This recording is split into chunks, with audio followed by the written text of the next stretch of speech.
सम्राट अशोक, कनिष्ठ हर्षवर्धन, बाबा साहब, तमाम ऐसे महापुरुष हैं जिनका मैं वंदन अभिनंदन करता हूं। साथ ही साथ यहाँ उपस्थित उपासक एवं उपासिकाओं का भी मैं अभिनंदन करता हूं, जो आप अपना समय निकाल करके इस कार्यक्रम में यहाँ उपस्थित हुए हैं। हम लोग वैशाख पूर्णिमा का पर्व मनाते हैं।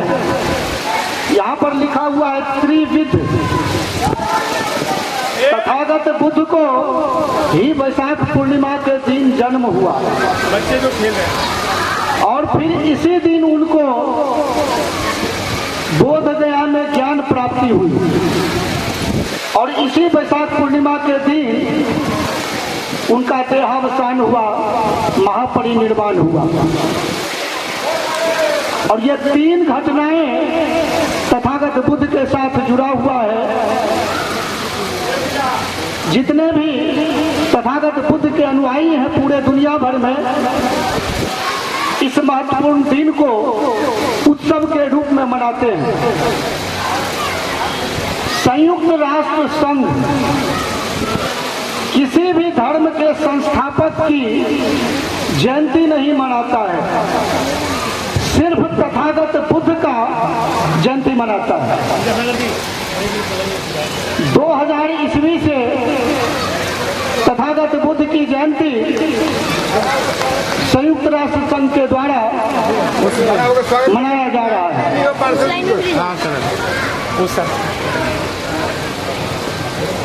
बायोलॉजिकल बर्थ कहते हैं। बोध गया में सामने ज्ञान प्राप्त होता है तो तथागत बुद्ध जन्म होता है, जन्म होता है। बायोलॉजिकल जन्म से आइडियोलॉजिकल जन्म, और तथागत बुद्ध को जब महापरिनिर्वाण होता है उस दिन में उन्होंने अत्र दीपो भव, अल्लाह नहीं सर प्लीज,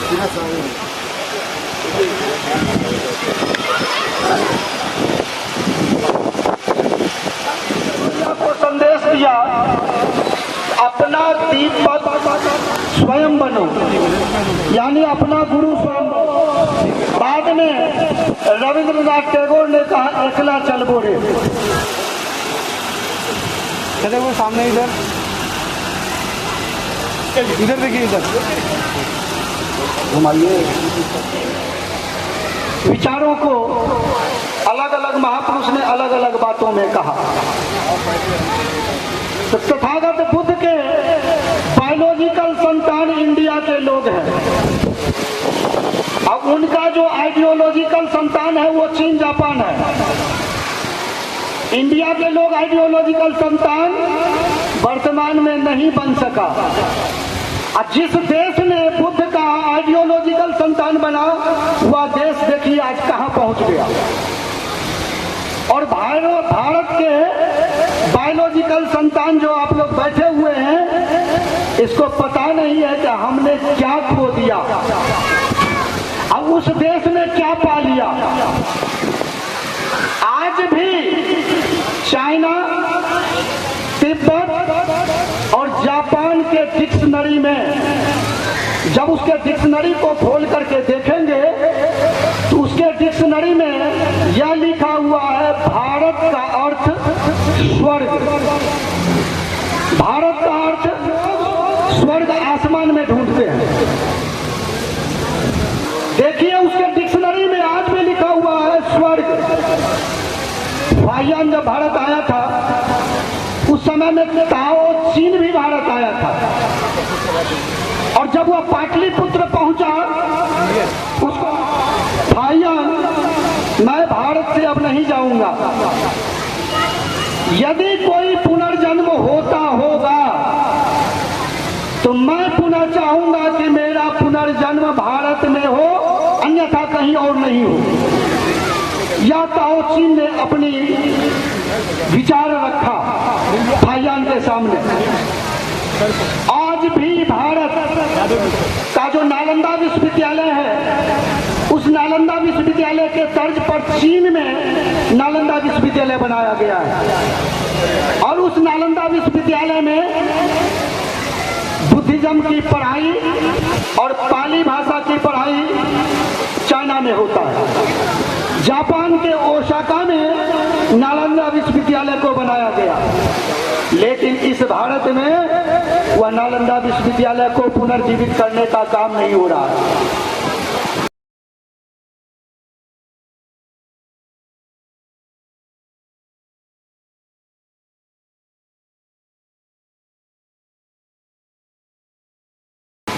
यह समझने की जरूरत है, 14 अक्टूबर 1956 को बाबा साहब ने इस पर चिंतन मंथन किया कि मैं भी तथागत बुद्ध का बायोलॉजिकल संतान हूं, अब मुझे आइडियोलॉजिकल संतान बन जाना चाहिए। और 14 अक्टूबर 1956 को बाबा साहब ने बुद्ध के विचारों को अपनाया, यानी आइडियोलॉजिकल संतान हो गया। बायोलॉजिकल संतान 13वीं के बाद भूल जाता है और आइडियोलॉजिकल संतान युग युगांतर तक याद रखता है। तथागत बुद्ध के जो बायोलॉजिकल संतान हैं, इन्होंने तथागत बुद्ध को भूल गया। और आइडियोलॉजिकल संतान तथागत बुद्ध के विचारों को पूरे दुनिया में जन जन में फैला रहा है। प्रारंभ होता है, पढ़ने का जो सत्र प्रारंभ होता है वो जुलाई से होता है। कभी आप लोगों ने सोचा है कि ये जुलाई से क्यों स्टार्ट होता है? इसलिए जुलाई से स्टार्ट होता है कि तथागत बुद्ध को वैशाख पूर्णिमा के दिन ज्ञान प्राप्त हुआ और सारनाथ के नजदीक ईसी पत्तन, जिसको ऋषि पत्तन बोलते हैं, वो रियल में है वो ईसी पत्तन। ईसी पत्तन को ऋषि पत्तन बोलता है, ई को री में कन्वर्ट कर करके। इसी पत्तन में तथागत बुद्ध ने 5 भिक्षु को धम्म चक्र प्रवर्तन की शिक्षा दिया। इसीलिए वह जुलाई का महीना था, इसलिए आज भी भारत के यूनिवर्सिटी में जुलाई से यानी गुरु पूर्णिमा के दिन से या स्टार्ट किया जाता है आज भी। लेकिन यहाँ के लोगों को ये पता नहीं है कि जुलाई से क्यों स्टार्ट होता है। जनवरी से स्टार्ट नहीं होता है, जुलाई से स्टार्ट होता है। अंक इंटरनेशनल जो अंक है 1 2 3, ये जो इंटरनेशनल अंक है इसमें पूर्ण संख्या 0 से प्रारंभ होता है। तो तथागत बुद्ध के जो पूर्णिमा यानी पूर्ण चांद का जो है वो पूर्ण आकार है, उस पूर्ण से 0 का प्रारंभ हुआ, 0 1 2 3, इसलिए पूर्ण संख्या। अब 1 2 3 जो इंटरनेशनल है, या इंटरनेशनल को समझिए, आज भी ब्रिटेन के डिक्शनरी में अरब देश से 1 2 3 ब्रिटेन गया, उसके डिक्शनरी में कहा जाता है अरेबिक। अरेबिक का अर्थ है यह अरब देश से लिया गया है। अरब देश के डिक्शनरी में लिखा हुआ है हिंदसा, यानी भारत से लिया गया है। भारत से अरब देश के लोगों ने लिया और अरब से ब्रिटेन को लिया, और भारत के देश को लोगों को पता नहीं है ये इंटरनेशनल अंक जो है भारत ने ही पूरे दुनिया को दिया, ये भारत को पता नहीं है। धम्मन आप लोग गूगल पर सर्च कीजिएगा, भारत के राष्ट्रपति भवन में बुद्ध की मूर्ति मिलता है। यह यूनिवर्सल ट्रूथ है। तो बुद्ध जो है हमारे दादा परदादा हैं, इसमें मानने की क्या बात है? वो हमारे बायोलॉजिकल दादा परदादा हैं। ये भारत के इतिहास को पढ़ने की जरूरत है। कौशल का राजा और मगध का राजा था बिंबिसार, इस बात को समझिए, गौर से समझिएगा। बिंबिसार हरियक वंश का राजा था, उसका बेटा अजातशत्रु, उदयी, अनिरुद्ध, मुंड, नागदासत, महापद्मानंद, धनानंद, चंद्रगुप्त, बिंदुसार, कनिष्क, हर्षवर्धन, गोपाल, धर्मपाल, विग्रहपाल, अनंतपाल, ये सारे नाम को गौर से देखें। इसके टाइटल लगा हुआ है क्या? इसके नाम में कहीं टाइटल नहीं लगा हुआ है। जो आज हम लोग अलग अलग जातियों में बटे हुए हैं और अलग अलग जो कह रहे हैं, अब तू लाट साहब है क्या? लाट साहब का मतलब कौन? अशोक की लाट, जो अशोक स्तंभ है ना, अशोक की लाट, यानी अशोक को लाट साहब कहा जाता है। मतलब इतिहास आपको बताता है, मुहावरा के द्वारा आपको इतिहास बताता है और आपको खुदा ही वर्तमान में है हो रहा है। तो तथागत ने कहा सभी लोगों को अपने अपने घर से गेंद लेकर गया। बूढ़ा सन्यासी ने उसे कहा, अरे तू डर गए क्या? कहा गुरुजी मैं डर गया, मुझे एक गिलास पानी पिला दीजिए, मैं किसी तरह से सांस ले सकूं और मैं घर को जा सकता हूं। उसने कहा बाबा एक गिलास पानी दे दीजिए। वह अपने कुटिया में पानी लेने के लिए गया और जिस जगह पर बूढ़ा सन्यासी बैठा हुआ था ना, उस जगह कोई पवित्र वाक्य लिख दिया। युवा सन्यासी ने उस बूढ़े सन्यासी के आसन के नीचे में कोई पवित्र बना दिया। जो ही वो बूढ़ा सन्यासी आया और ऐसे पैर रखा तो पीछे हटा और थर थर कांपने लगा। युवा सन्यासी हंसा जोर से, कहा मैं शेर से डर गया, यह डर स्वाभाविक है।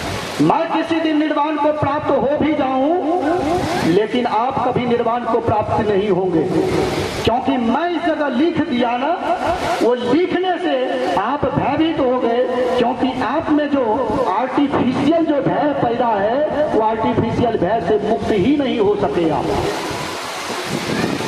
यही आर्टिफिशियल भय भारत के लोगों में जन्म के बाद आर्टिफिशियल भय पैदा किया जाता है। 20 लाख का 50 लाख का आप कार खरीद लेते हैं, उस कार में जूता टांग देते हैं, ये आर्टिफिशियल भय। 1 करोड़ का मकान बना लेते हैं, उस मकान में आप जूता टांग देते हैं, ये आर्टिफिशियल भय। और यही भय धीरे धीरे बढ़ता जाता है और फिर कहा जाता है हिंदू का डर, मुस्लिम का डर, फॉरवर्ड का डर, बैकवर्ड का डर, अमुक जाति का डर, इसका डर, उसका डर। और ये पूरे डर जो है, ये भयभीत आप पूरे जिंदगी होते हैं और इसी का लाभ नेता भी उठाता है और आपको बांट कर करके, मानव मानव को बांट कर करके आपको पूरी जिंदगी लड़ा करके।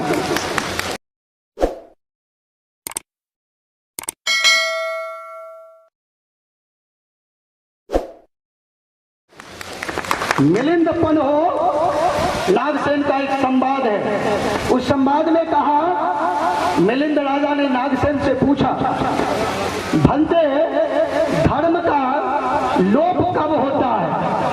कहा जब धर्म की व्याख्या नेता करता है, यानी कोई राजा जब धर्म की व्याख्या करता है तो धर्म का विनाश होता है, क्योंकि राजा जो है ना धर्म का अपने अनुसार इस्तेमाल करता है और धर्म का लोप होता है।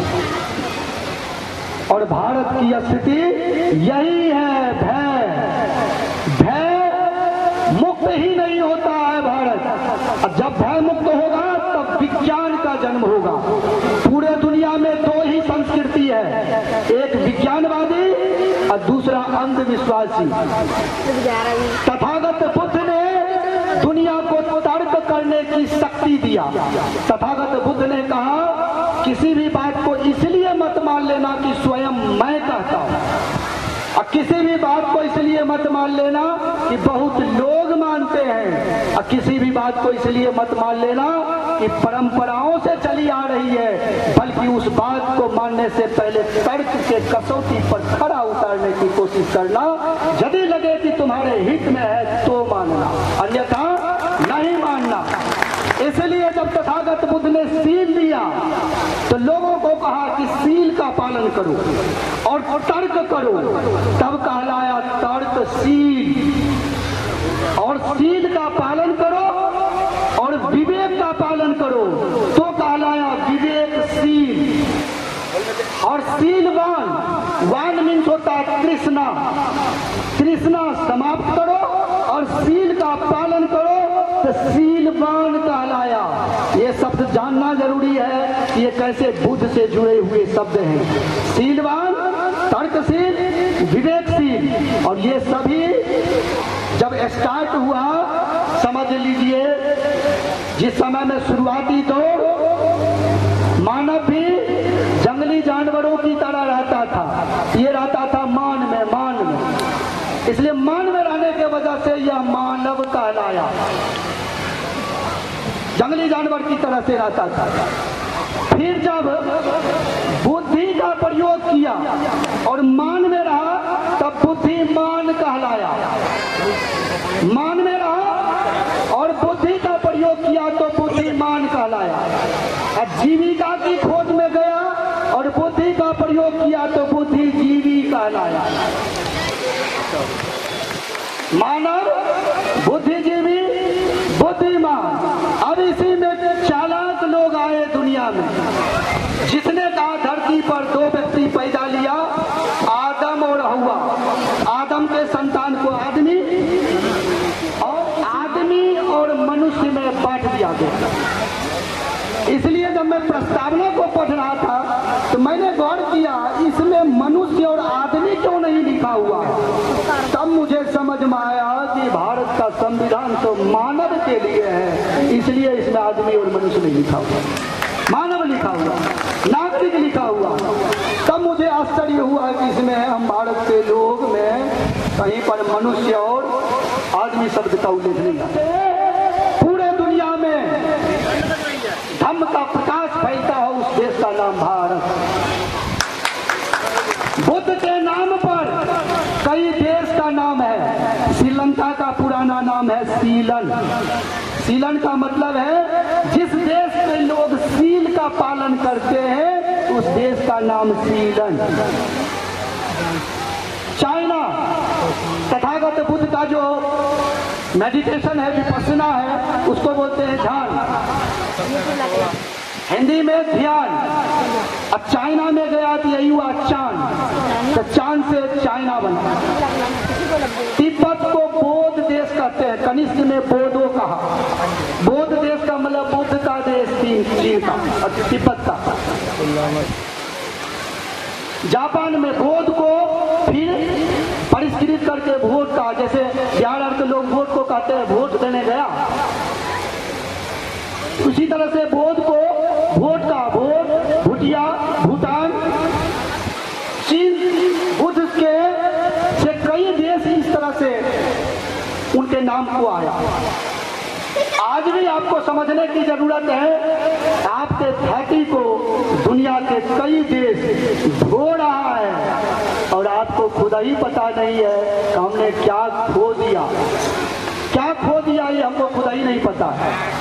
और सम्राट अशोक ने उस समय में बुद्ध के विचार को पूरे करके आपके यहाँ आ रहा, मार्शल आर्ट चीन से फिर लौट करके आ रहा, वहाँ बोधि धर्मा ले गए थे।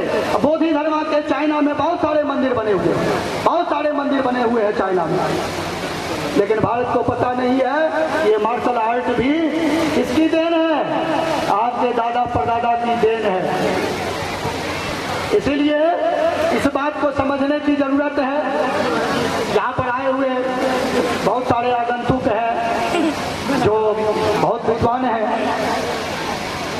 हमारे संचालक महोदय का बार बार आ रहा है कि आप अपने व्याख्यान को संक्षिप्त करें। आप लोग हमारे विचारों को धैर्यपूर्वक सुना, इसके लिए बहुत बहुत साधुवाद। समूह को नमो बुद्धाय।